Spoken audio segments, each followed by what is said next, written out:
কেদুনা কেদুনা ফিলিস্তিন, মুসলিম হবে না বিলীন। কেদুনা কেদুনা ফিলিস্তিন, ইসলাম হবে, ইসলাম হবে না বিলীন। কেদুনা কেদুনা ফিলিস্তিন, মুসলিম হবে না বিলীন।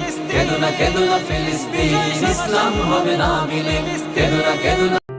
তারা মুসলিম, তারা মানুষ, তারা ফিলিস্তিনি, কিন্তু আজ তাদের জীবনের দাম যেন একটা পাথরের চেয়েও কম।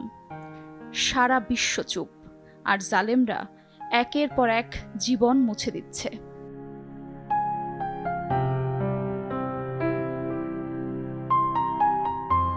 কিন্তু আল্লাহ চুপ নন। জালেমরা যা করছে, আল্লাহ তা থেকে গাফিল নন।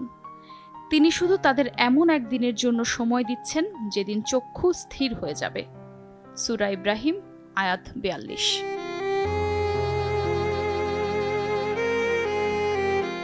আল্লাহ দেখছেন যে শিশু তার মায়ের বুকের দুধ পায়নি, পেয়েছে বোমার টুকরো। যে বৃদ্ধ নামাজে ছিলেন, তার কবর হয়ে গেছে সিজদার জায়গায়। আল্লাহর রাসূল সাল্লাল্লাহু আলাইহি ওয়াসাল্লাম বলেছেন, জুলুম একটি অন্ধকার যা কিয়ামতের দিন জালেমকে ঘিরে ফেলবে। হ্যাঁ, তারা শাস্তি পাবে, হয় দুনিয়ায় নয়তো আখিরাতে, কিন্তু তারা পাবে। আর আমরা কি করলাম? দোয়া তো করলাম ঠিকই, কিন্তু কণ্ঠ তুললাম কি? তাদের রক্ত যদি আপনাদের বিবেক না জাগায়, তাহলে মনে রাখতে হবে, আপনি জালেম নন ঠিকই, কিন্তু জুলুমের পক্ষে থাকাও কিন্তু এক ধরনের অংশীদারিত্ব।